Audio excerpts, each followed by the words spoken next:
computer networks, cloud computing, cybersecurity. Welcome to Corvette Systems North. अस्सलामुअलैकुम। Prime minister special initiative for Azad Kashmir and Gilgit Baltistan programme में apply करने का तरीका। सबसे पहले आपने अपना क्रोम ब्राउज़र ओपन कर लेना है। उसमें नेवटेक की ये वेबसाइट आपने लॉगिन कर लेनी है। लॉगिन करने के बाद आपके पास ये फ्रंट पेज ओपन हो जाएगा। यहाँ से आपने कैंडिडेट पे क्लिक कर लेना है। यहाँ पे क्लिक करने के बाद आपने इधर अपना फुल नेम जो आपका CNAC पे है वो ऐड कर लेना है। इसके बाद आपने CNAC 13 डिजिट्स अपने ऐड कर लेने हैं CNAC के। देन आपने यहाँ पे फिर ईमेल अपनी ऐड कर लेनी है जो भी आपकी करंट मेल है। इसके बाद आपने फिर मोबाइल नंबर आपका जो एक्टिव मोबाइल नंबर है वो ऐड करना है। वो ऐड करने के बाद आपका जो यूज़र नेम होगा वो आपका CNAC हो जाएगा। और उसके बाद आपने पासवर्ड अपना रख लेना है। एक अपर केस में होना चाहिए, एक लोअर केस में, और एक कोई आपने नंबर रखना है इसमें। उसके बाद आपने क्रिएट अकाउंट पे क्लिक करना है। जो आपका मोबाइल नंबर होगा उस पर OTP आपका बन के चला जाएगा। वो OTP आपने यहाँ पे पेस्ट कर देना है। OTP पेस्ट करने के बाद आप दोबारा से मेन पेज की तरफ चले जाएंगे। जैसे ही आपका मेन पेज दोबारा से ओपन होगा, यहाँ पे आपका यूज़र नेम जो आपका CNAC होगा वो आपने ऐड कर लेना है। और फिर अपना पासवर्ड जो आपने अभी अपना पासवर्ड सेट किया था वो लगा के साइन इन कर लेना है। साइन इन करने के बाद आपने इंस्ट्रक्शंस केयरफुली रीड कर लेनी है। देन आपने अपना ओरिजिनल जो फुल नेम है वो चेक कर लेना है। अपना फादर नेम ऐड करना है। फादर नेम ऐड करने के बाद आपने अपना जेंडर ऐड कर लेना है।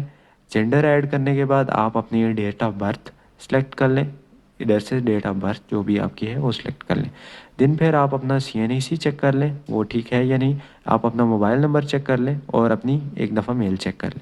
देन आप अपना करंट रेजिडेंस जो भी आपका डिस्ट्रिक्ट है वो सिलेक्ट कर लें। और जिस डिस्ट्रिक्ट का आपका डोमिसाइल बना है वो सिलेक्ट कर लें और अपना पोस्टल एड्रेस मेंशन कर लें। देन अगर आप ज़कात के लिए हाफ़िज़ कुरान हैं, ज़कात के लिए एलिजिबल हैं, हाफ़िज़ कुरान हैं या सपोर्ट पर्सन है, तो यहाँ से आप वो ऑप्शन सेलेक्ट करके अप्लाई सेव कर लें। देन आपने एक अपनी पिक्चर अपलोड करनी है, ठीक है, और अपना CNAC की पिक्चर अपलोड करनी है। देन आपने अपनी क्वालिफ़िकेशन ऐड कर ली है, जो भी आपकी हाईएस्ट क्वालिफ़िकेशन है वो ऐड कर लेनी है। अपने इदारे का नाम ऐड कर लेना है और कितने % आपके मार्क्स आए थे वो ऐड करके हाईएस्ट क्वालिफ़िकेशन पे क्लिक करना है और अपनी यहाँ से डिग्री की पिक्चर कर लेनी है। ये सारी डिटेल ऐड करने के बाद आप यहाँ से एप्लीकेशन वाले टैब पे चले जाएंगे। तो जैसे ही आप एप्लीकेशन वाले टैब को ओपन करेंगे तो आपके पास एक पॉपअप आ जाएगा जिसमें नेवटेक की तरफ से जो भी प्रोग्राम्स ऑफर हो रहे हैं वो शो हो जाएंगे आपको। अगर आप AJK से बिलोंग करते हैं तो आपने AJK वाला ओपन कर लेना है प्रोग्राम, और अगर आप GB से बिलोंग करते हैं तो आपने गिलगित बल्तिस्तान GB वाला प्रोग्राम ओपन कर लेना। जैसे कि मैं AJK से बिलोंग करता हूँ तो मैं यहाँ से AJK वाला प्रोग्राम ओपन कर लेता हूँ, ठीक है। अब आपने यहाँ पे देख लेना है, जैसे ही आप यहाँ से कैंडिडेट एप्लीकेशंस पे आ जाएंगे, ठीक है, तो आपने यहाँ से ट्रेड अपनी सेलेक्ट कर लेनी है। ट्रेड से मुराद कोर्स है, आप जिस कोर्स में इंटरेस्टेड हैं आप वो कोर्स यहाँ से सेलेक्ट कर लें। अब यहाँ पे जो AJK वाले स्टूडेंट्स हैं उनके लिए काफ़ी सारे कोर्सेज ऑफर हो रहे हैं। अब आप यहाँ पे एक चीज़ नोट करें, जो भी आप कोर्स सेलेक्ट करें, कोर्स के साथ नीचे उसका एजुकेशन क्राइटेरिया दिया गया है कि मिनिमम कितनी एजुकेशन रिक्वायर्ड है उस कोर्स को परस्यू करने के लिए, उस कोर्स में एडमिशन के लिए। अब जैसे कि यहाँ पे आर्टिफिशियल इंटेलिजेंस का कोर्स आ रहा है और इसके लिए 12 इयर्स एजुकेशन है, यानी जो FSc FA के इक्विवेलेंट होती है। इस तरह आप देख लें यहाँ पे certificate in web certificate NIT web development का कोर्स है जिसके लिए मैट्रिक यानी 10 इयर्स की एजुकेशन रिक्वायर्ड है मिनिमम। यहाँ पे इसी तरह साइबर सिक्योरिटी का कोर्स है, CHFI का कोर्स है जो मिनिमम जिसकी 14 इयर्स ऑफ एजुकेशन है, यानी बैचलर्स की अगर 2 साल डिग्री है आपके पास तो आप इसमें अप्लाई कर सकते हैं। इस तरह काफ़ी सारे और कोर्सेज भी यहाँ पे प्रोवाइड कर रही है नेवटेक आपको। तो आप यहाँ पे जिस कोर्स में भी इंटरेस्टेड होंगे तो आपने यहाँ से सिलेक्ट कर लेना।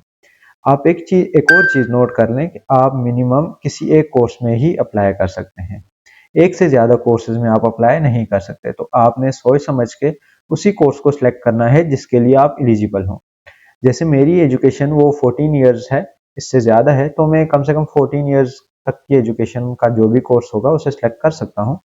तो मैं यहाँ से साइबर सिक्योरिटी का कोर्स सिलेक्ट कर लेता हूँ और फिर मैं यहाँ से देख लेता हूँ कि मैं किस डिस्ट्रिक्ट में ये कोर्स कर सकता हूँ, कौन सा डिस्ट्रिक्ट मेरे सबसे करीब है।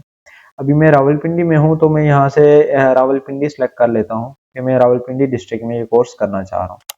और फिर मैं यहाँ लास्ट में देख लेता हूँ कि मैं किस इंस्टीट्यूट में मुझे ये कोर्स करना चाहिए।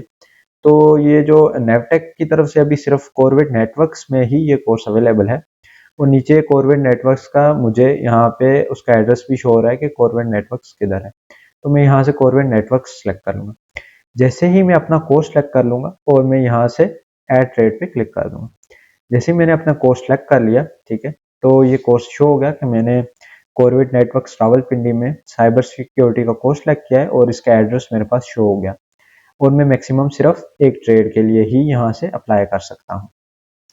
अब मैं यहाँ से अपने डैशबोर्ड में चला जाऊँगा, तो मुझे शो हो रहा है कि मैंने किस कोर्स के लिए अप्लाई किया हुआ है। अब मैंने अभी जो रिसेंटली कोर्स के लिए अप्लाई किया है वो मैंने कॉर्वेट नेटवर्क्स में साइबर सिक्योरिटी कोर्स के लिए अप्लाई किया, और कौन सा प्रोग्राम है, prime minister special initiative for एजुके यूथ, इस प्रोग्राम। और अभी इसका स्टेटस जो है वो पेंडिंग है। जैसे ही यहाँ पे एप्लीकेशन डेट क्लोज हो जाएगी, लास्ट रजिस्ट्रेशन डेट, उसके बाद यहाँ पे मेरा स्टेटस मेरे पास आ जाएगा कि मैं इस कोर्स के लिए सिलेक्ट हुआ हूँ या नहीं। अगर तो मैं इस कोर्स के लिए सिलेक्ट हुआ हूँ तो मेरे पास इधर ऑप्शन आ जाएगा कि यहाँ से मैं अपना एनटीएस का जो टेस्ट है, ठीक है, उसका डेटाबेस डाउनलोड कर सकूंगा, और मुझे एक इंस्टीट्यूट अलॉट होगा।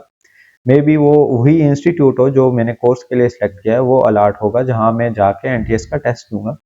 टेस्ट देने के बाद फिर मेरी सिलेक्शन बनेगी, मेरी क्वालिफिकेशन उसमें ऐड होगी, मेरी एज ऐड होगी, और मेरे जो भी टेस्ट होगा उसके मार्क्स ऐड होंगे। तो टोटल मेरी परसेंटेज बन जाएगी, और उसमें से अगर मैं जो नंबर रिक्वायर्ड हैं, ठीक है, वो लेता हूँ, तो मैं इस कोर्स के लिए सिलेक्ट हो जाऊँगा। अगर आपको ये वीडियो पसंद आती है तो लाइक करें और सब्सक्राइब करें चैनल को। अल्लाह हाफिज़।